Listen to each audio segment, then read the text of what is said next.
দুর্নীতি করেছেন, দুর্নীতির উনাদের কলিজা কাঁপানোর দলিল আমাদের কাছে আছে।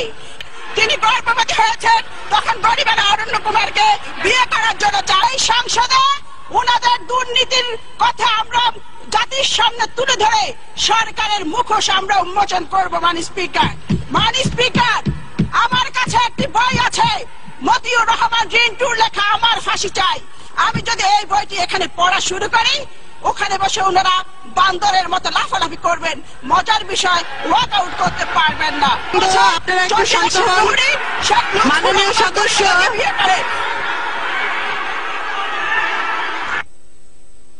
বঙ্গবন্ধু শেখ মুজিবুর রহমানের বিরুদ্ধে ভয়াবহ এবং চাঞ্চল্যকর তথ্য দিয়েছেন এমপি রেহানা আক্তার রানু। তিনি প্রধানমন্ত্রী থাকা অবস্থায় এই কথাগুলো বললেন, কিন্তু প্রধানমন্ত্রী শুধুমাত্র এপাশ ওপাশ তাকাচ্ছেন। তার চোখের তাকানি দেখেই মনে হচ্ছে ঘটনাগুলো সব সত্য বলতেছেন এই রানু, যিনি ছিলেন সংসদ সদস্য।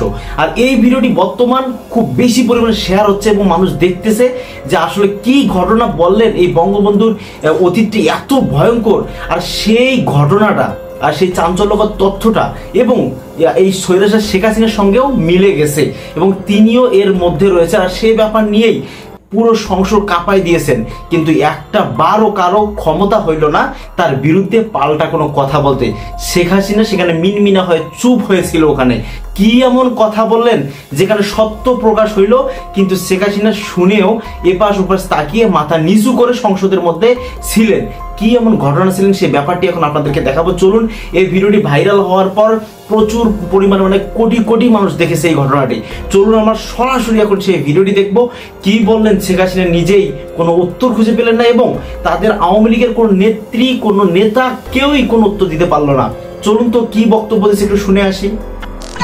দুর্নীতি করেছেন, দুর্নীতির উনাদের কলিজা কাঁপানোর দলিল আমাদের কাছে আছে। এই সংসদে উনাদের দুর্নীতির কথা আমরা জাতির সামনে তুলে ধরে সরকারের মুখোশ আমরা উন্মোচন করব। মাননীয় স্পিকার, আমার কাছে একটি বই আছে, মতিউর রহমান রিন্টুর লেখা আমার ফাঁসি চাই। আমি যদি এই বইটি এখানে পড়া শুরু করি, ওখানে বসে ওনারা বান্দরের মতো লাফালাফি করবেন। মজার বিষয়, ওয়াক আউট করতে পারবেন না। মাননীয় স্পিকার, সম্প্রতি 4টি সিটি কর্পোরেশন নির্বাচনে 18 দলীয় প্রার্থীর বিপুল বিজয় ঘোষণা করছে বাংলাদেশের আগামী দিন নিপীড়িত নির্যাতিত মানুষের নেত্রী বেগম খালেদা জিয়া। মাননীয় সদস্য, আমি আপনাকে 270 বিধি অনুসরণে বক্তব্য রাখার অনুরোধ জানাচ্ছি। আওয়ামী লীগের সবচেয়ে বড় শত্রু আওয়ামী লীগের নেতা নেত্রীদের জিহ্বা। সংখ্যাগরিষ্ঠ মুসলমানের দেশে বাংলাদেশ, এটি বাংলাদেশের পার্লামেন্ট, এটি ভারতের পার্লামেন্ট নয়।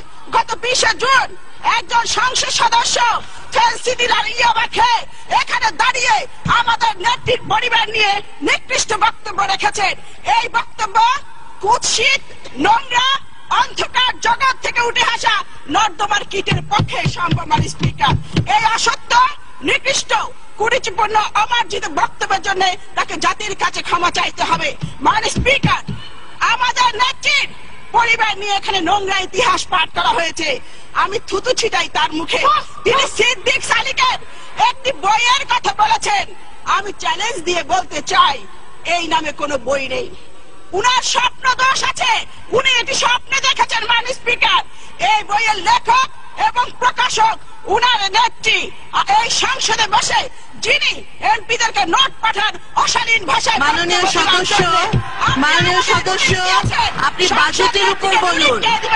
বাজেটের উপর বলুন। এক নম্বর ব্যক্তি যদি ঠিক হয়ে যায়, আমরা সকলে ঠিক হয়ে যাবো। মাননীয় স্পিকার, যিনি আমাদের নেত্রীর পরিবার নিয়ে এখানে কুৎসা রচনা করেছে, তিনি পলিটিক্যাল প্রস্টিটিউট। মাননীয় স্পিকার, কলকাতা সিভিল কোর্টের উকিল ছিল মিস্টার চণ্ডী দাস। তার এক মেয়ে ছিল যার নাম গরিবালা দাস। চণ্ডী দাসের সহকারী উকিল মিস্টার অরণ্য কুমার চক্রবর্তী চণ্ডী দাসের কলিকাতাস্থ বাসায় নিয়মিত যাতায়াত করত। সেই সুযোগে গরিবালার সাথে অরণ্য কুমার চক্রবর্তী অবৈধ সম্পর্ক গড়ে উঠে গরিবালা গর্ভবতী হয়ে পড়ে। গরিবালা যখন বুঝতে পারলেন তিনি গর্ভবতী হয়েছেন, তখন গরিবালা অরণ্য কুমারকে বিয়ে করার জন্য চাপ দেন। অরণ্য কুমার বিয়েতে রাজি না হয়ে অবৈধ সম্পর্ককে অস্বীকার করে। এদিকে চণ্ডীদাস বিষয়টি জানার জন্য চিন্তিত হয়ে পড়ে। এরই মধ্যে গরিবেলা 12/12/1920 তারিখে একটি পুত্র সন্তানের জন্ম দেয়। তার নাম হয় দেবদাস চক্রবর্তী। চণ্ডীদাস অরণ্য কুমারকে গরিবেলাকে উঠিয়ে নিতে চাপ দিতে থাকে, কিন্তু অরণ্য কুমার রাজি হন না মাননীয় স্পিকার। এরই মধ্যে দেবদাসের বয়স 2 বছরের উন্নতি হয়। চণ্ডীদাস হতাশাগ্রস্ত হয়ে পড়েন, ভীষণভাবে অস্বস্তি বোধ করেন। মাননীয় সদস্যবৃন্দ, আপনারা একটু শান্ত হন। মাননীয় সদস্য,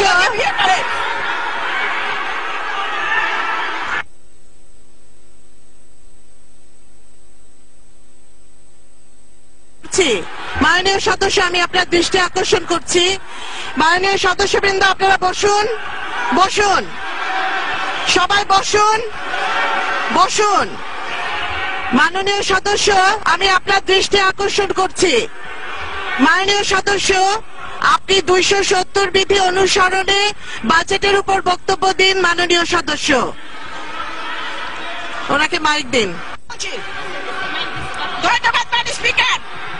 আপনি আমাকে বাজেটের উপর বক্তৃতা দিতে বলেছেন, কিন্তু গত 20 তারিখে যে বক্তৃতা দেওয়া হয়েছে, আমি আপনার কাছে প্রশ্ন রাখতে চাই, এটা কি বাজেট বক্তৃতা ছিল? আপনি মাননীয় স্পিকার, আমি এখানে বক্তব্য দিব, আমি শুধু পাল্টা জবাব দিব।